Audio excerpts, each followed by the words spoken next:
भारतीय जवानांनी पाकिस्तानवरती हल्ला बोललेला आहे आणि याविषयी राजकीय प्रतिक्रिया आता समोर येत आहे। परभणीचे खासदार संजय जाधव आपल्यासोबत आहे। जाधव साहेब, रात्री एअर स्ट्राईक झालं, मोठी कारवाई झाली, काय पहिली प्रतिक्रिया? भारतीय सैन्याचं पहिले आपण अभिनंदन केलं पाहिजे की ज्या धाडसानं अतिरेक्यांचे 9 ठिकाणं त्यांनी उद्ध्वस्त केले, त्याबद्दल भारतीय जवानांचं आपण मनपूर्वक अभिनंदन करू आणि भविष्यामध्ये आणखीन ज्या काही कारवाया होतील त्या कारवायाला त्यांना आपण प्रोत्साहन देऊ। शेवटी हा देशाच्या अस्मितेचा विषय आहे।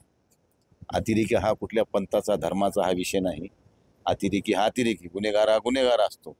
त्यामुळे अशा गुन्हेगारांना नेस्तनाबूत करणं ह्यालाच प्राथमिकता देशाने दिली पाहिजे आणि ज्या पद्धतीनं भारतीय सैन्य लढते ते अभिमानास्पद आहे, एवढं मी या निमित्ताने म्हणतो। विरोधी पक्षांसहित पूर्ण देश एक संघ आहे का आज पाकिस्तान विरोधात?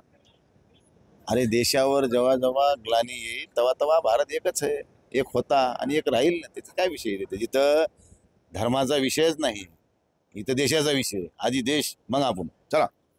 संजय जाधव होते, देश एकसंघ आहे पाकिस्तान विरोधात, त्यांनी अशी ठाम भूमिका घेतली। तर इंडियन आर्मीचा खरं तर त्यांनी या ठिकाणी कौतुक केलं आहे। कॅमेरा पर्सन सय्यद खिजरसह नझीर खान, TV9 मराठी, परभणी।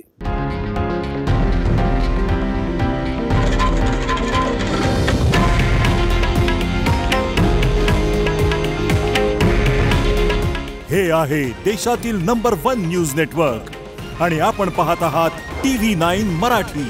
काळजी तुमची, हित महाराष्ट्राचं।